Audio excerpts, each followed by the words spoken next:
Misal kita pengen kaya, minta uang banyak, atau pengen popularitas atau jabatan, kekuasaan.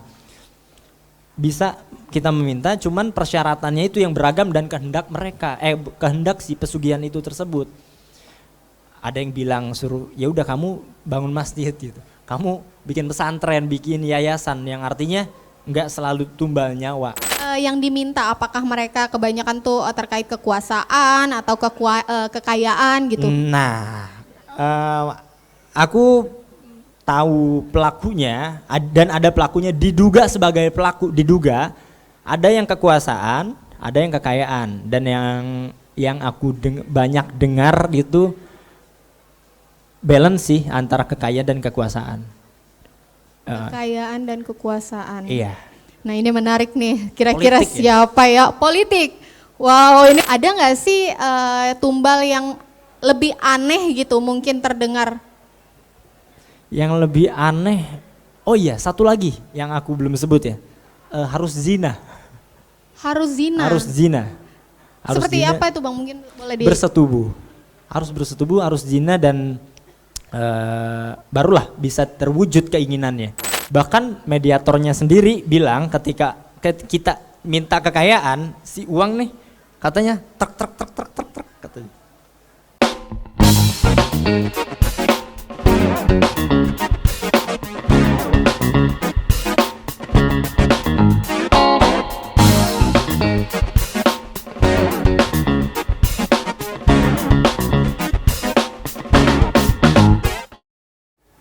Halo, selamat malam Tribuners semuanya dan juga penonton yang ada di Mall FX Sudirman, Jakarta. Jumpa lagi dalam program Tribun Talks bersama saya Pebi Adeliana, jurnalis dari Tribun Jakarta. Di episode kali ini nih Tribun Talk seru banget karena kita lagi ada di acara Ghost in the Lens. Nah jadi acara Ghost in the Lens ini merupakan acara kolaborasi yang digelar oleh Ghost Photography Community dan juga Mall FX Sudirman. Nah ngomong-ngomong soal tema nih, ini kan acaranya udah Ghost in the Lens ya, udah berbau horor nih. Nah hari ini gue sendiri akan bahas tentang sesuatu yang rasa-rasanya agak aneh gitu Tribuners. Nah kenapa aneh? Karena ada mahasiswa komunikasi ya, yang ternyata tuh dia bikin skripsi yang mengangkat soal pesugihan. Nah bingung gak lo? Nah gue sendiri pun juga bingung, langsung aja lah nih ada Bang Aldi. Halo Bang, Halo, apa kabar Kak. Bang? Alhamdulillah baik. Nah ini Bang Aldi, enaknya dipanggilnya Bang Aldi atau Bang Dapeng nih? Depeng. Oh Bang Depeng. Nah Bang Depeng. Iya, biasa dipanggil Depeng. Oke, Bang ini kan lo bikin skripsi soal pesugihan ya. Iya. Jadi untuk Tribuners nih biar tahu di rumah, judul skripsi dari Bang Aldi ini adalah menguak pengalaman komunikasi kegiatan ritual pesugihan di Pantai Utara Pekalongan. Iya, betul. Ide awalnya tuh gimana Bang, lo bisa muncul tiba-tiba pengen bikin skripsi yang ngangkat soal pesugihan? Kan aku mahasiswa ilmu komunikasi yang mana pada umumnya banyak yang bahas atau yang neliti tentang dengan tema broadcast, film dan lain sebagainya. Nah aku pengen yang unik sih sebenarnya dan cukup serius untuk meneliti ini gitu. Akhirnya yaudah deh, kayaknya unik nih dan asik kayaknya untuk meneliti sebuah kegiatan ritual pesugihan dalam sisi ilmu komunikasi.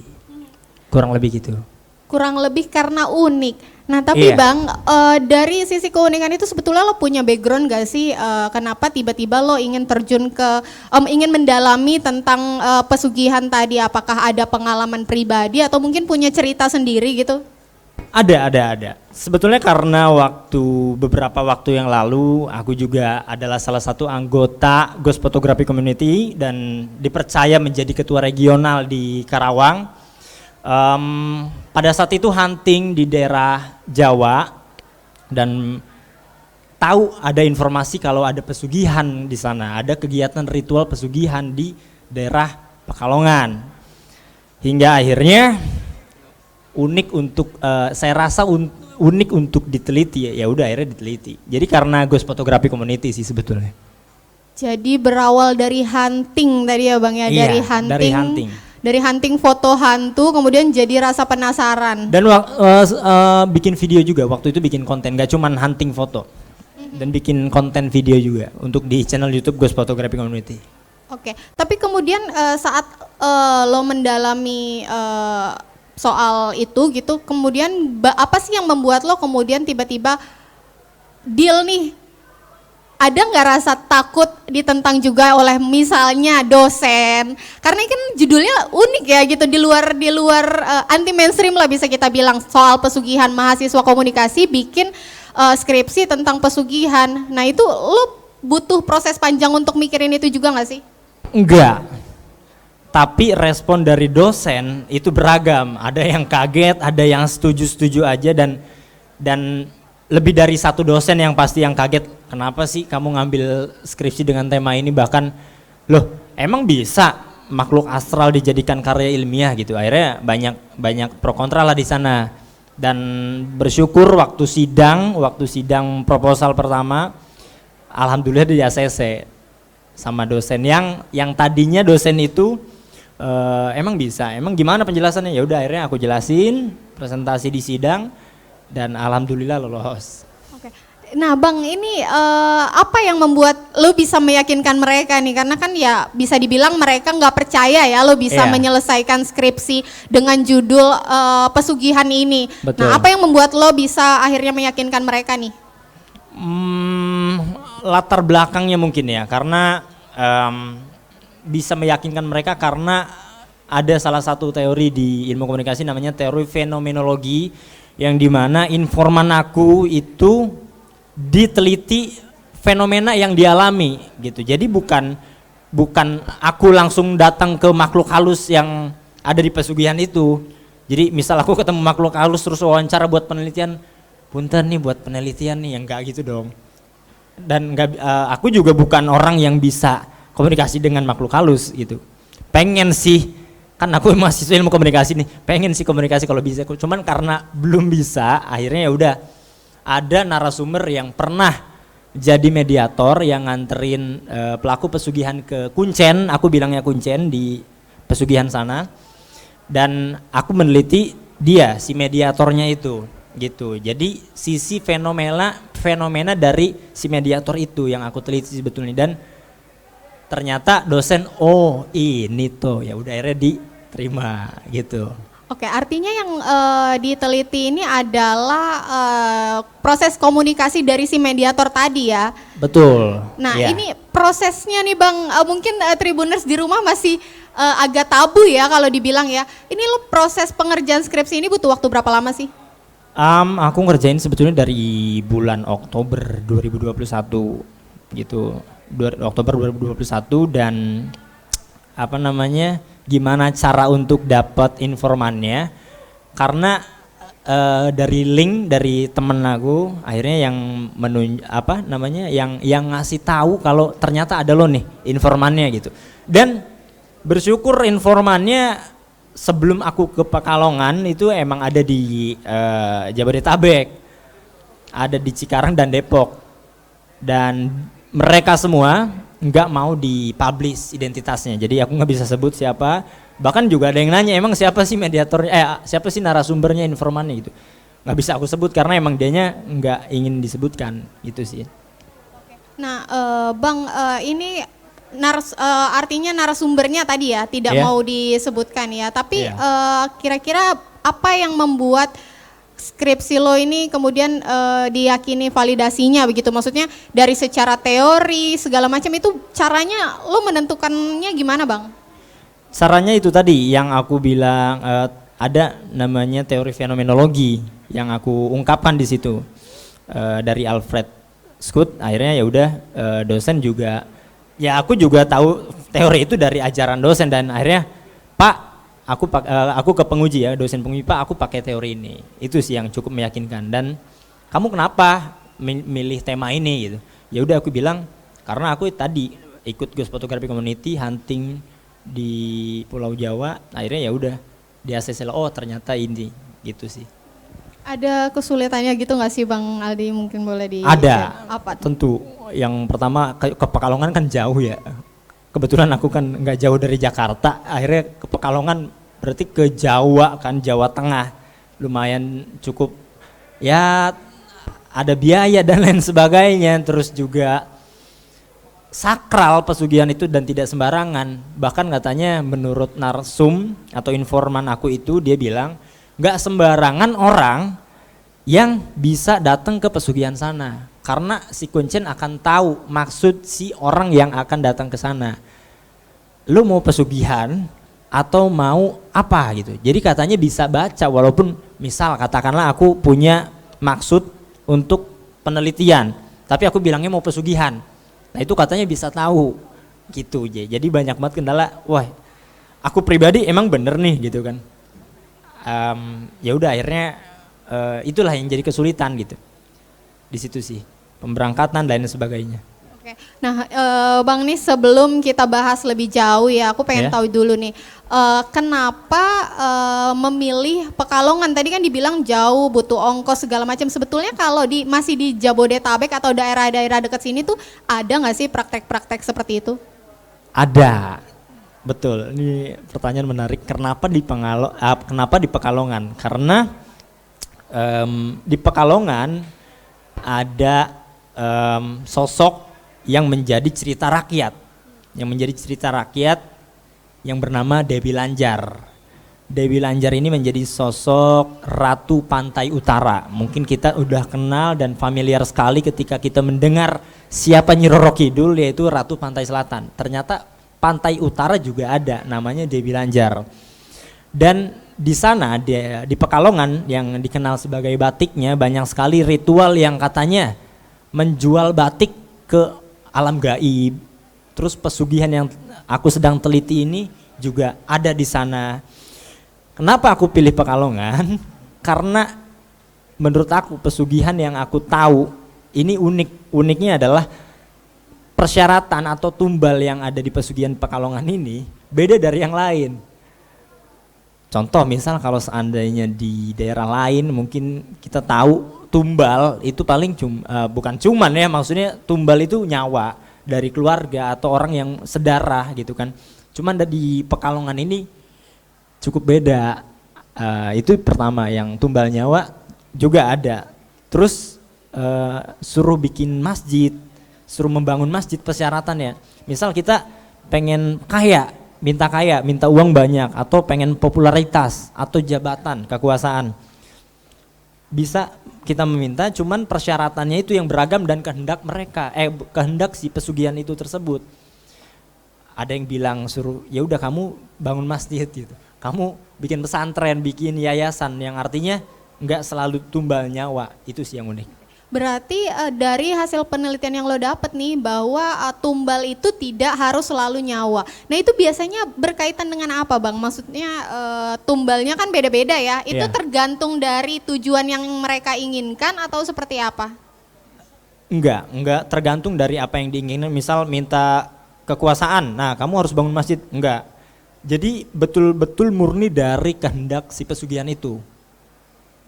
Ya istilahnya seenak jidat disebut si dari pihak pesugihan itu, si kunciannya itu, kamu harus ini gitu. Ya udah akhirnya lakukan. Misal kita minta kaya, terus kata si kunciannya kamu harus bikin yayasan atau pesantren. Ya udah lakuin. Kalau nggak dilakuin ya nggak bakal kesampaian. Nah dengan orang yang berbeda itu persyaratannya bisa beda juga, walaupun keinginannya sama gitu. Termasuk tadi ada bangun masjid dan juga yayasan. Iya. Nah Bang, ini menarik nih. Jadi kita pengen tahu sebetulnya dalam proses penelitian lo tuh ketemu sama siapa aja sih sebetulnya? Proses penelitian ketemu sama siapa aja? Waktu di mana? Selama proses penelitian soal pesugihan ini, lo termaksud ketemu dengan si kunciannya aja, atau mungkin lo tahu nih siapa-siapa sih orang-orang yang menggunakan jasa praktek ini seperti itu? Oke. Yang pertama yang jelas aku diantar teman ke sana, terus juga ketemu masyarakat setempat yang mengerti akan cerita rakyat Dewi Lanjar, terus juga kegiatan pesugihan yang ada di Pekalongan, masyarakat yang lebih mengerti, tokoh-tokoh masyarakat yang ada di sana. Begitupun juga ada tokoh masyarakat yang di Karawang juga aku ikut cari tahu sebagai referensi pemahaman aku atau pengetahuan aku tentang kegiatan ritual pesugihan di Pekalongan, kurang lebih gitu sih. Kebanyakan sih tokoh masyarakat. Iya. Rata-rata mereka tuh yang diminta apa sih Bang kalau boleh tahu Bang? Yang apa? Yang diminta apakah mereka kebanyakan tuh terkait kekuasaan atau kekayaan gitu? Nah, aku tahu pelakunya dan ada pelakunya diduga sebagai pelaku, diduga ada yang kekuasaan, ada yang kekayaan, dan yang aku banyak dengar itu balance sih antara kekayaan dan kekuasaan. Kekayaan dan kekuasaan. Iya. Nah ini menarik nih, kira-kira Politik siapa ya? Politik. Wow, ini udah menerka-nerka nih siapa-siapa aja. Bisa dibilang mungkin kliennya. Mau disebut? Jangan dong. Oke, tapi dari kalangan politikus ada yang pakai praktek seperti ini ya? Iya. Wow, oke.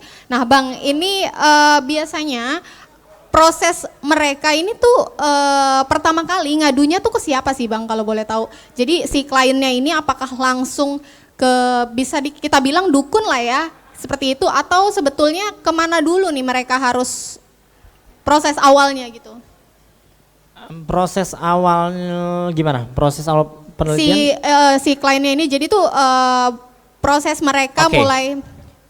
Ternyata yang aku tahu, kita misal nih, aku pribadi atau misal Kak Feby deh, pengen pesugihan, itu nggak bisa langsung ke sana prosesnya, tapi harus melewati kuncen-kuncen yang ada di daerah lain dulu. Itu prosedurnya. Birokrasinya seperti itu.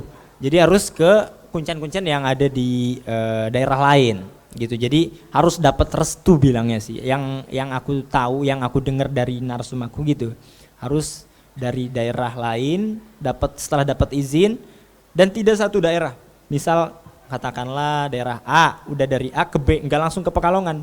Dari B ke C, dari C ke D, baru setelah dapat restunya semua baru boleh diantar ke Pekalongan. Oke. Nah Bang Aldi, tapi kalau lo sendiri sebagai peneliti, prosesnya sama panjangnya kayak gitu nggak sih? Iya. Berapa kali itu? Berapa kali minta izin ke berapa orang itu? Wah banyak banget, kemarin hampir berapa ya? Aku tanya juga ke narsum itu sekitar 4 orang. 4 orang narsum? Iya, 4 orang. Itu narsum atau terkait izin? Aku kan juga sama narsum ya. Oke. Jadi ke daerah sini nih. Jadi ada sekitar 4 titik yang dikasih tahu narsum. Ada 4 titik yang kamu harus ke sini, udah dari sini ke sini, udah dari sini ke sini, baru ntar kalau semuanya dapat restu ke daerah Pekalongan. Artinya harus dapat restu dulu. Iya. Kalau gitu berarti Bang Aldi ini juga ketemu dengan kuncennya secara langsung dong? Justru kuncennya nggak mau yang tadi aku bilang, karena kuncennya tahu maksudnya apa, karena beliau juga menerima cuman yang mau pesugihan aja. Kalau yang di luar pesugihan katanya dia bakal tahu dan nggak akan diterima dan nggak akan bisa komunikasi gitu. Nah tadi kan udah disebut juga nih ya Bang soal tumbal ya. Kan setiap pesugihan tuh katanya kan pasti ada tumbal. Tadi ya nggak hanya nyawa, ternyata ada bangun masjid, kemudian juga ada bangun yayasan. Tapi dari pengalaman lo selama meneliti kemarin, ada nggak sih tumbal yang lebih aneh gitu mungkin terdengar? Yang lebih aneh, oh iya satu lagi yang aku belum sebut ya, harus zina. Harus zina? Harus zina. Harus seperti zina, apa itu Bang, mungkin boleh bersetubuh. Harus bersetubuh, harus zina, dan barulah bisa terwujud keinginannya. Jadi selain, ya mungkin jadi kenapa uniknya, karena yang kan kalau seandainya tumbal nyawa kan terdengar negatif ya. Loh kok harus ada tumbal nyawa, kasihan dong keluarga kita ya kan. Terus juga harus zina juga negatif gitu. Cuman yang uniknya ini ada hal-hal positif seperti membangun masjid, pesantren, yayasan gitu. Dan salah satunya zina yang tadi aku sebut, dan aku juga tahu ada pelaku pesugihan yang diduga melakukan pesugihan di daerah itu dan persyaratannya zina. Tapi untuk apanya dirahasiakan gitu ya Bang ya? Iya. Maksudnya tujuan mereka tuh apa dirahasiakan? Iya. Dirahasiakan. Iya. Wow, ini menarik banget dan sebuah pengetahuan yang baru jujur ya buat saya pribadi nih. Karena biasanya untuk hal-hal seperti ini yang tahu hanya mungkin orang-orang tertentu saja ya Bang ya. Betul, bisa Nah, jadi. Bang Aldi, selama Abang meneliti soal pesugihan ini, kira-kira apa sih Bang yang lo dapat dari mungkin dari diri lo sendiri Bang? Yang pertama wawasan, karena aku juga jadi tahu gimana tradisi mistik yang ada di daerah Jawa khususnya di Pekalongan. Terus juga aku juga pengen membangun power cerita rakyat, atau istilahnya aku pengen publish nih, ternyata ada loh cerita rakyat yang menarik yang cukup bisa menjadi pengetahuan masyarakat umumnya di Indonesia, yaitu adalah Dewi Lanjar. Itu sih sebenarnya yang aku dapat. Terus juga menjadi penelitian aku berharap manfaat penelitiannya mudah-mudahan bisa menjadi kajian pustaka untuk di bidang akademik, terus juga menjadi edukasi bahwasannya ada loh kegiatan pesugihan yang nggak boleh diturutin, nggak boleh diikutin, tapi ini loh ada gitu. Akhirnya secara nggak langsung aku memberikan informasi yang bisa mengedukasi masyarakat di Indonesia pada umumnya. Oke, Bang, ini kita balik lagi ke proses lo selama penelitian tadi ya Bang ya. Kira-kira lo tahu nggak sih butuh waktu berapa lama mereka bisa mendapatkan hasil dari yang mereka minta itu? Cukup singkat ya, sekitar hitungan hari lah. Hitungan hari? Hitungan hari, mentok-mentok mingguan lah, nggak sampai yang berapa bulan gitu. Dengan hitungan waktu yang cukup singkat? Betul, yang penting sudah terlaksana semua persyaratannya, entah apapun itu yang tadi aku sebutin, akhirnya dengan secepatnya bisa terwujud keinginannya. Tapi Bang, itu ada resikonya juga dong, pasti dong. Tapi kan tadi dari Tumbal sendiri tidak semuanya terkait nyawa ya. Betul. Tapi bagaimana dengan misalnya tadi permintaannya adalah membangun masjid. Nah itu seperti itu resikonya kira-kira apa Bang? Tahu nggak Bang? Resikonya, aku dengar ada yang katanya bangun masjid, tapi tidak selesai. Dan akhirnya putuslah si keinginan tersebut gitu, yang sempat terwujud tapi akhirnya tidak terwujud gitu. Mungkin resikonya hanya itu sih, misal kesulitan untuk mencari tanahnya, kapling dan lain sebagainya, hingga kemudian nggak jadi melakukan persyaratan atau membangun masjidnya itu, akhirnya ya udah nggak jadi kewujud si impian atau permintaan si pelaku pesugihan. Mungkin itu sih kalau tidak yang aku dengar. Ya. Tapi kalau dari lo pribadi nih Bang, kira-kira lo tahu nggak mereka tuh akan terikat atau mungkin sebetulnya ini tuh ada masanya gitu Bang? Terikat dan ada masanya. Ada, sebetulnya bersifat permanen ketika memang si persyaratan itu sudah terlaksana sih. Misal nih, katakanlah kita udah, si pelaku pesugihan udah zina.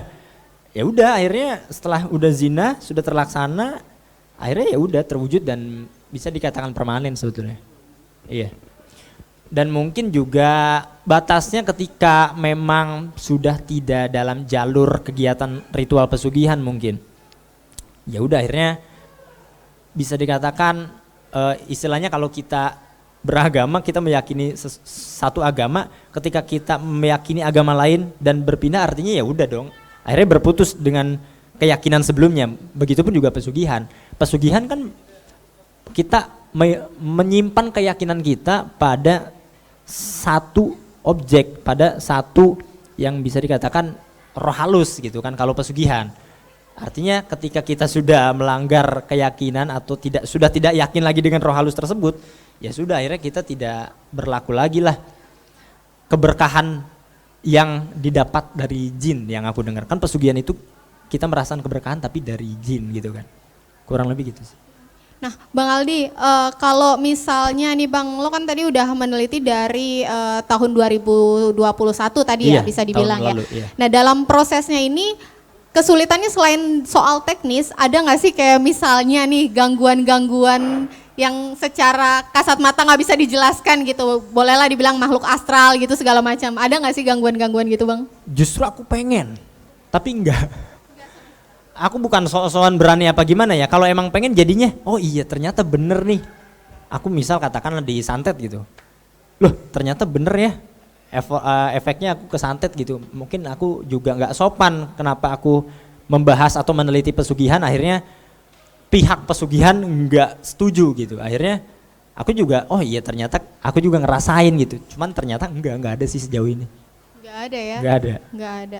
Nah tapi Bang nih kalau misalnya nih si klien tadi udah minta nih, misalnya minta kekayaan, apakah pas diwujudin misalnya dia minta mobil, dapat mobil, minta rumah, dapat rumah, itu sudah dijanjikan dalam waktu singkat udah pasti blok gitu ya? Ada Sudah. ya?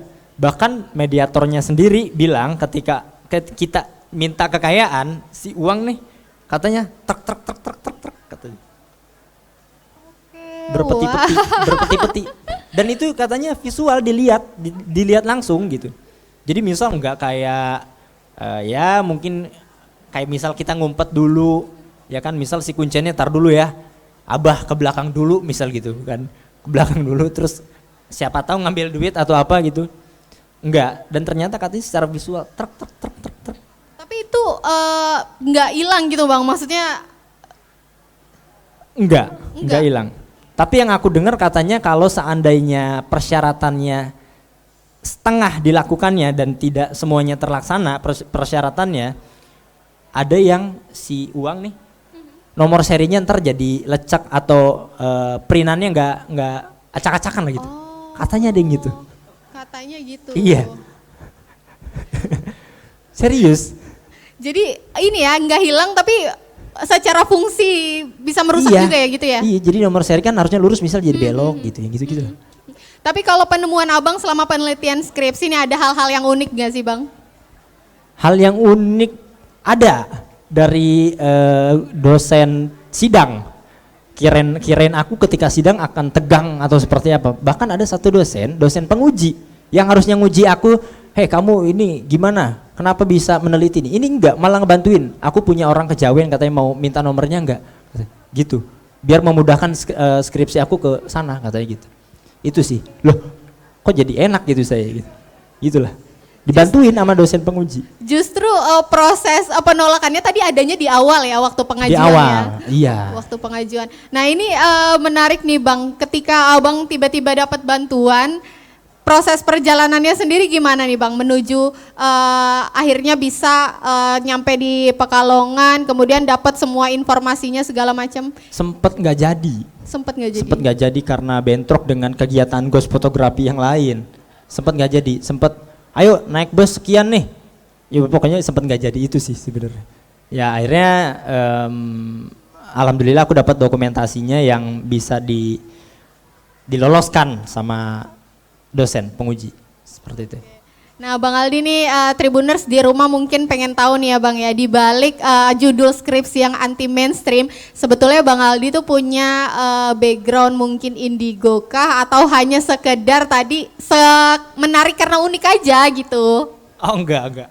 Aku nggak punya background indigo sih, nggak sama sekali. Dan kenapa aku bisa juga ada di GPC karena aku suka fotografi dan ya udah akhirnya gak ikut gabung, dan ternyata unik gitu dengan genre unik, foto hantu gitu kan, biasanya foto model, still life, foto produk, ini foto hantu, ya udah akhirnya aku ikut gabung. Nah Bang, selain tadi ada dari dosen nih, ada komentar lain gak mungkin dari teman-teman kampus atau dari orang tua nih soal judul skripsi lo sendiri? Dari orang tua sih ada, dari orang tua, cuman gak muluk-muluk. Orang tua aku cuman, kok kamu yang aneh-aneh aja, kamu bener itu. Sama Pak Miki dosen aku, sama Pak Miki bener kamu itu. Orang tua aku paling nanya gitu sih. Iya mah, iya betul kata aku, paling aku jawab gitu sih. Kalau dari temen-temen, jadi banyak yang nanya mungkin, Peng serius lu itu, lu ngambil itu, banyak yang kaget juga sih sebenarnya. Kalau ya mungkin segitulah, dari temen juga banyak yang kaget. Kebanyakan banyak yang kaget, cuman ya udah aku yakinkan, iya betul, emang kenapa? Oke. Nah ini jadi semuanya tuh dari lo nya sendiri yang meyakinkan awal mulanya ya. Tapi iya ada nggak sih bukti yang bikin mereka percaya selain dari teori yang tadi lo pakai itu? Kalau teman-teman sih nggak sampai ke teori-teori, cuman sempet ada yang komen sebetulnya. Aku kan posting di sosmed juga ada yang komen. Bang, itu lu pakai narsumnya siapa? Yang gitu-gitu nanya. Akhirnya kan aku nggak kasih tahu karena karena si orang narsum itu, si informannya itu nggak mau dipublish identitasnya gitu. Jadi akhirnya aku nggak kasih tahu. Cuman yang penasaran kayak gitulah. Sempat juga ada yang nanya soal pakai teori apa gitu, subjeknya siapa, terus manfaat penelitiannya siapa. Nah itu dosen pembimbing yang nanya gitu. Manfaat lu apa sebenarnya kalau lu mau ngambil tema ini gitu. Tapi kalau dari abangnya sendiri seperti apa bang, mungkin menjelaskannya? Kalau dari aku apanya nih? Kan ditanya dong, manfaat lo meneliti apa nih sebenarnya? Manfaatnya itu tadi. Yang pertama kalau secara akademik itu aku ada kajian pustakanya karena aku sudah meneliti kan, ada draftnya. Nah kalau manfaat bukan non akademik ya mungkin aku bisa memberikan edukasi atau referensi tentang ini loh, ada cerita rakyat yang sebetulnya belum familiar mungkin di telinga masyarakat umumnya di Indonesia. Akhirnya ya udah inilah yang mudah-mudahan bisa memberikan edukasi itu sih. Nih, bang, jadi gue mau nanya nih, kan kalau skripsi tuh kalau nggak salah lo harus mencantumkan selain daftar pustaka tadi ada bukti-bukti penelitian lo sendiri dong. Nah itu lo mencantumkan buktinya dalam bentuk apa? Misalnya seperti foto, dokumentasi atau apa, itu ada nggak sih? Baik, ada. Jadi aku pakai teori fenomenologi yang mana ada observasi, dokumentasi, juga wawancara mendalam. Jadi wawancara cukup itu. Jadi wawancara mendalam. Jadi wawancaranya aku ketik ulang, terus juga foto, dokumentasi sama hasil observasi. Itu sih. Tapi kalau dari dokumentasi sendiri nggak ada ya? Ada. Dari dokumentasi ada. Itu pas kapan bang? Proses wawancara atau gimana? Pas proses wawancara. Bukan proses wawancara. Waktu proses aku itu kan di daerah pantai utara Pekalongan, Pantai Selamaran tepatnya. Ya udah akhirnya aku foto di sana. Dokumentasinya di sana di daerah Pantai Selamaran. Oke. Nah bang, ini satu lagi nih, gue penasaran nih. Jadi tadi kan lo udah sampein bahwa yang lo wawancara adalah mediatornya. Tapi lo ada nggak sih ketemu salah satu katakanlah orang yang diduga dan sudah berhasil dengan praktek pesugihan itu? Ada nggak? Sebetulnya ada dan aku tahu orangnya. Cuman kalau aku nanya itu kesannya kan privacy dan takutnya kesinggung. Itu sih sebenarnya. Ada dan aku bisa datengin sebetulnya. Itu dari ada pejabat politik, ada artis, adalah artis, aku nggak mau nyebut penyanyi dangdut ya. Kesebut ya? Iya, ya pokoknya adalah penyanyi dangdut. Ya kan banyak penyanyi dangdut kan? Ya banyak, maksudnya juga aku nggak bilang namanya siapa kan. Nah akhirnya ya udah, dan itu ada. Aku ngelihat sendiri, Kak. melihat sendiri prakteknya. Bukan prakteknya, bukti kalau dia habis. Oh, dari si mediator. Bukan. Pokoknya yang aku tahu ya, yang aku pahami setelah dari pesugihan itu dia membawa sebuah benda, bisa dikatakan benda sakral lah. Akhirnya ya udah dipajang dan aku pernah ngelihat. Pernah melihat Iya. secara langsung. Iya. Berarti bukan karena katanya ya, tapi Bukan. memang melihat secara langsung proses tadi itu. Iya. Oke. Nah nih Bang Aldi, satu lagi nih Bang, dari perjalanan lo selama melakukan penelitian itu, kira-kira apa yang bisa dibilang berkesan ya gitu, karena anti mainstream banget nih Bang, buat lo pribadi khususnya itu apa? Yang berkesan, saya kuliah telat 2 semester. Jadi yang harusnya lulus tahun kemarin tapi tahun sekarang.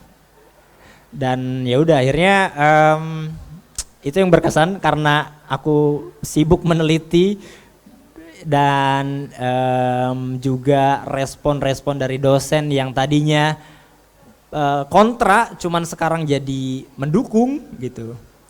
Terus juga sama buat perjalanan proses menggarap penelitian ini sih. 2 tahun pending karena penelitian ini Bang? Setahun. Setahun. Karena penelitian ini ya. Salah satunya karena penelitian ini. Karena penelitian ini. Iya.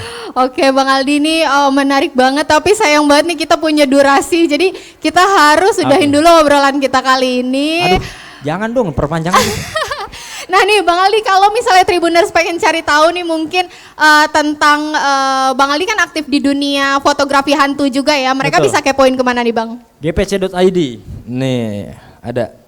Ada Instagramnya. @gpc.id. @dpc.id. Nah Tribuners kalau mau ikut gabung ke dunia fotografi hantu tadi bisa follow Instagramnya ya Bang dan jangan lupa juga untuk follow Tribun News Jakarta, Tribun Jakarta, Tribun Bogor dan Tribun News. Nah karena hari ini kita keterbatasan waktu juga jadi kita udahin sesi kali ini. Jangan lupa tetap saksikan tayangan menarik lainnya di Tribun Jakarta. Terima kasih.